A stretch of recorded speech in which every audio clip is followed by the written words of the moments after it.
Would you be surprised if I told you that abilities like Dasp's Piercing Bite and Hatz's Stab could actually be some of their hardest hitting abilities? Many dinos have abilities with misleading descriptions, so we are here today to clear a few of them up.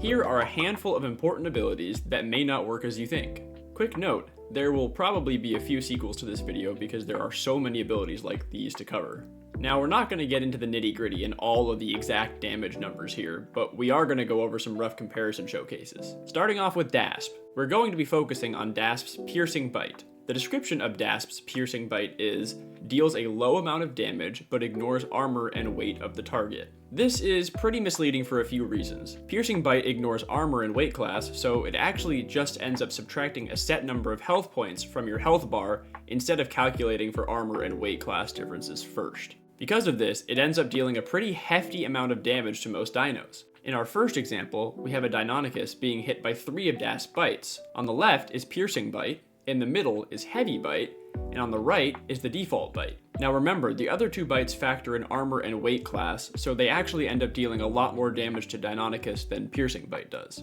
But watch what happens in our next example, where a Dasp is the recipient. You can see here that Piercing Bite has already begun to deal a noticeable difference in damage to a mid-sized dino. Remember, Piercing Bite is described as a, quote, low damage bite, and the default bite is described as a, quote, medium damage bite. You can already see here those descriptions should be flipped for this example. In our last example, where a Spino is the recipient, you can see that Piercing Bite has dealt a considerable amount of damage to the largest health pool carnivore in the game. Piercing Bite is actually Dasp's highest damaging ability against most mid-tiers and higher in the game. The ability description is so misleading because it doesn't give you a real bearing on what the actual damage amount will end up looking like. What the description should say is something like, deals a flat, high amount of damage that ignores armor and weight class of the target. Using a phrase like low damage is misleading because in reality, Piercing Bite actually hits really hard, but the size of the dino is irrelevant, so there won't be any multipliers added either way.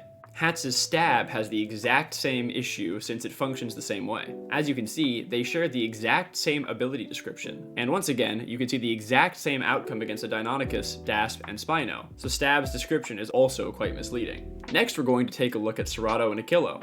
Each of these dinos also have abilities with pretty misleading descriptions. In our first example, we're going to examine Cerato's Kick. Pictured here is a Cerato attacking a Dasp. Cerato's default bite, that causes medium damage, is pictured top. Below that, we have Kick, which also supposedly causes medium damage. Then Thrash, a powerful bite that damages you for 25% of the damage inflicted. And Charge Bite, which deals more damage the longer it's charged. Here's where the misleading part comes in. As you can see, Kick does a fair amount more damage than the default bite, but they're both labeled as medium damage. Kick is actually closer in damage to Thrash than it is to the default bite, and Thrash reflects damage back at the user because it's a pretty strong high damaging ability for a smaller dino. Kick is also on the higher end of damage, not medium as the description says. An even bigger issue arises with Achillo. Achillo's claw attack is also described as causing, quote, medium damage. When compared to a Cerato's Thrash against a Dasp, we can see that they actually deal the exact same amount of damage. By its description, Achillo's claw attack should be roughly on par with Cerato's default bite, not Thrash. Here, I have overlaid the 2 clips so that you can see both health bars clearly, and once again you can see the damage is exactly the same, except one deals 25% of the dealt damage back to the user. Claw attack is an overly strong and misleading ability. Thankfully, it should be getting a damage nerf soon to make it match more with similarly described abilities and its current description. But for now, it remains a very misleading ability. So hopefully you all enjoyed today's video. It was a lot of information, and it took me a really long time to break it down and get it into a more concise form. So hopefully it was clear enough for you all to get an idea of what I was talking about. Anyhow, I've been your host Conwar, thank you for watching, and I'll see y'all in the next one.